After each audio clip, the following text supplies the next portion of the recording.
Hello everyone, welcome to my another mini blog. হ্যাঁ, এটা আগের ব্লগের পার্ট 2। সো 9th আগস্ট মেলা ঘোরা শেষ করে ওই যে গেছিলাম শাড়ির মেলাতে।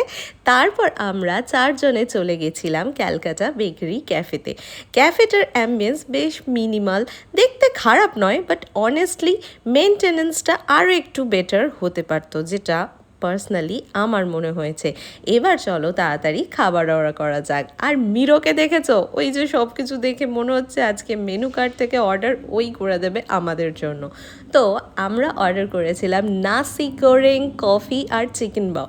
বাট অনেস্টলি টেস্টটা খুব একটা ইমপ্রেসিভ ছিল না, আমাদের কারোরই খুব একটা ভালো লাগেনি, বিকজ এর থেকে বেটার এগুলো আমরা এর আগে অন্য জায়গায় ট্রাই করেছি। তারপর এলো চিকেন ইয়াকিটোরি, এটা আগেরগুলোর থেকে ডেফিনেটলি বেটার ছিল, এটাই আমাদের বেশ ভালো লেগেছিল। তারপর খাওয়া দাওয়া শেষ করে এবার যে যার বাড়ি যাওয়ার পালা।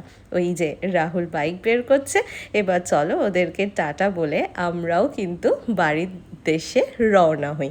তো এই ব্লগটা আমি এখানেই শেষ করছি, আবার দেখা হবে পরের কোনো মিনি ব্লগে। টাটা।